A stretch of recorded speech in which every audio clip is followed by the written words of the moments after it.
बिस्मिल्लाहिर्रहमानिर्रहीम। अस्सलाम वालेकुम।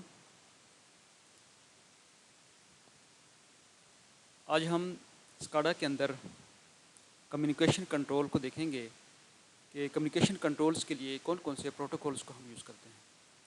प्रोटोकॉल से मुराद ये है कि हम एक जगह से दूसरी जगह सेफली डेटा को ट्रांसफ़र करना और वहाँ से वापस लेके आना, इसके लिए जो मेथड यूज़ करते हैं उसको प्रोटोकॉल्स कहते हैं। तो हमारे पास बहुत सारे डिफरेंट प्रोटोकॉल्स हैं जिनको यूज़ किया जाता है, जिनमें सबसे पॉपुलर जो मेथड है, जो सबसे ज़्यादा यूज़ होता है, वो मॉडबस है।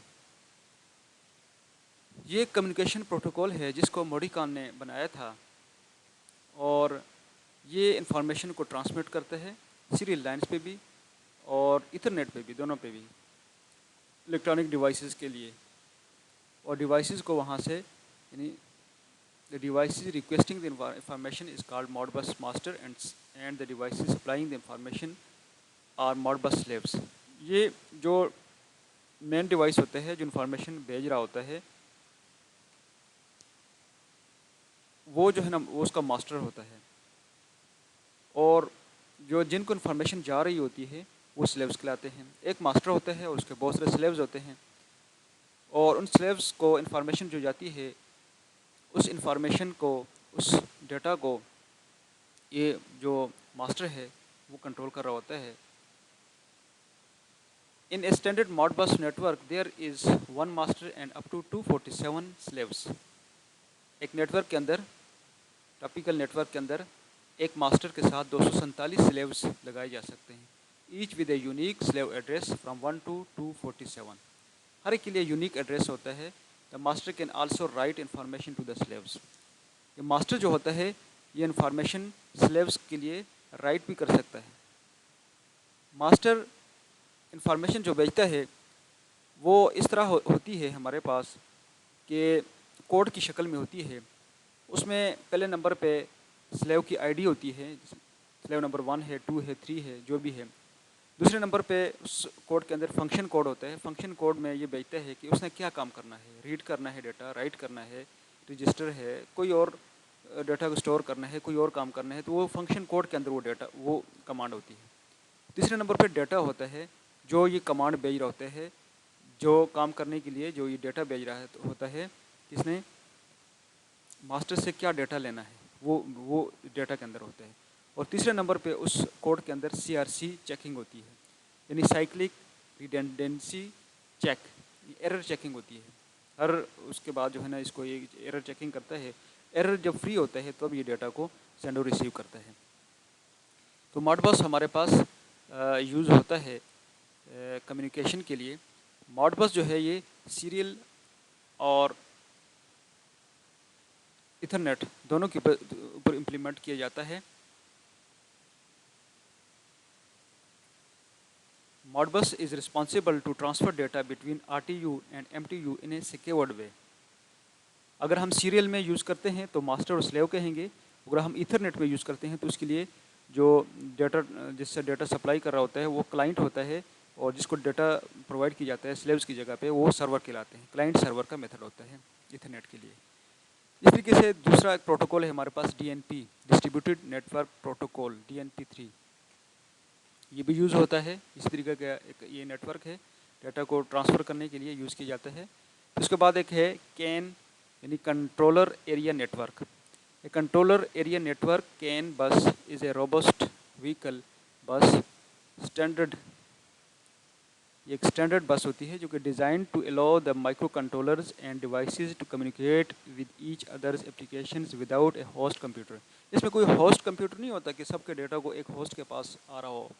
ये विदाउट होस्ट कंप्यूटर के एक दूसरे के सॉफ्टवेयर की जो एप्लीकेशंस होती हैं उसके उनके ज़रिए से कम्युनिकेट करता है।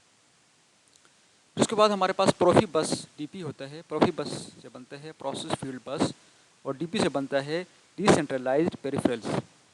In Profibus, we move IOs near to the field devices and decentralize the PLC's network। यानी जब हमारे पास PLCs बहुत दूर हों और IOs जो है ना वो फील्ड से बहुत ज़्यादा दूर हों, तो उसके दरमियान में वायरिंग के लिए बहुत ज़्यादा डिस्टेंस होता है, और वो वायरिंग का डिस्टेंस की वजह से कॉस्ट भी बढ़ जाती है। तो हम क्या करते हैं कि डिसेंट्रलाइज करते हैं। आईओस को हम फील्ड के करीब ला करके प्लेस कर देते हैं।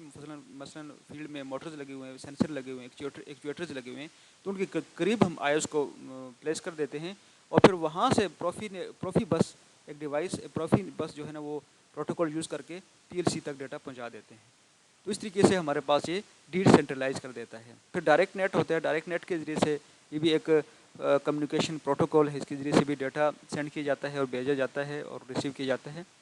इथरनेट कम्युनिकेशन जो कि आजकल बहुत ज़्यादा होती है, बहुत ज़्यादा यूज़ किया जाता है इसको।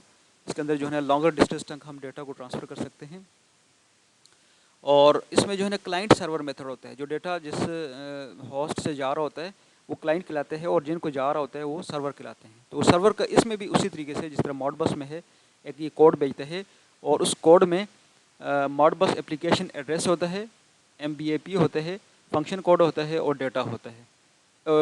जो मॉडबस एप्लीकेशन एड्रेस होता है MBAP, उसमें स्लेव की आईडी होती है या क्लाइंट की सर्वर की आईडी होती है, CRC चेकिंग होती है और इस तरीके से फिर आगे फंक्शन कोड का वही काम है और फिर डेटा भी इसमें उसी तरीके जो काम करने के लिए जो डेटा को भेजा जाता है वो होता है।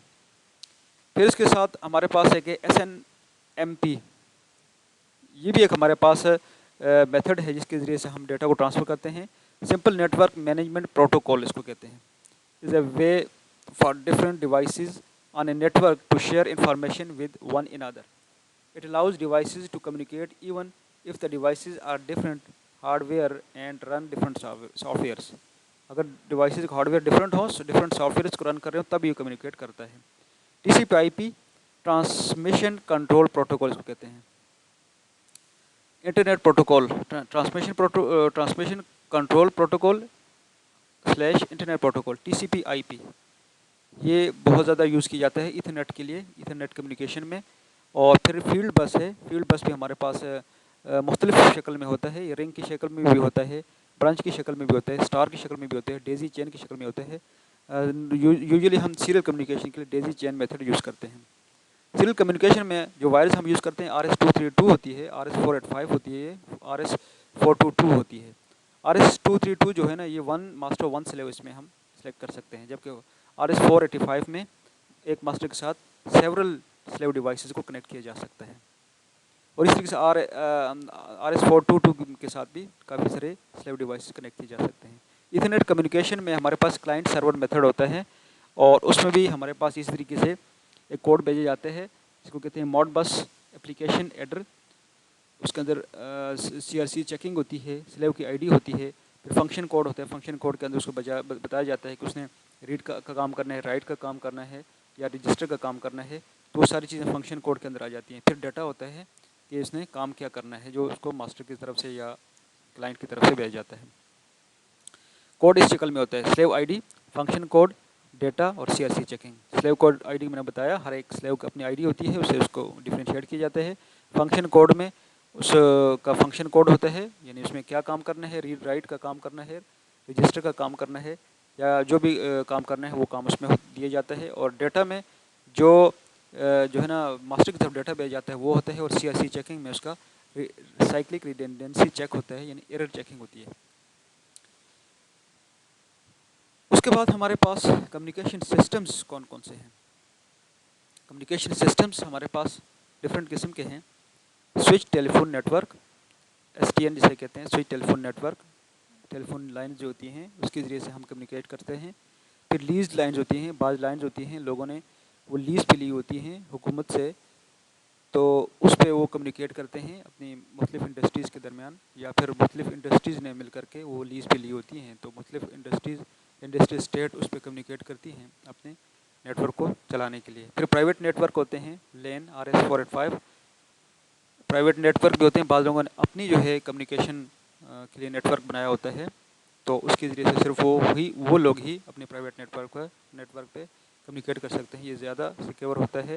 फिर इंटरनेट कम्युनिकेशन होती है, इंटरनेट के ज़रिए से कम्युनिकेशन की जाती है। जिस तरह SCADA पे हम एक जगह से दूसरी जगह की जो फैक्ट्री का डेटा है उसको डाल देते हैं और दूसरी जगह से उसको एक्सेस कर लेते हैं। वायरलेस कम्युनिकेशन सिस्टम्स में वायरलेस LAN है, लोकल एरिया नेटवर्क, और global system for communication GSM network है, और रेडियो मॉडेम्स हैं। इनके ज़रिए से हम वायरलेसली भी कम्युनिकेट कर सकते हैं। तो ये स्काडा के मुख्तलिफ प्रोटोकॉल्स हैं जिसको हम यूज़ करके कम्युनिकेशन करते हैं। उम्मीद है आप लोगों को ये वीडियो पसंद आई होगी और कुछ नई चीज़ ज़रूर सीखी होगी। Thank you so much for watching this video.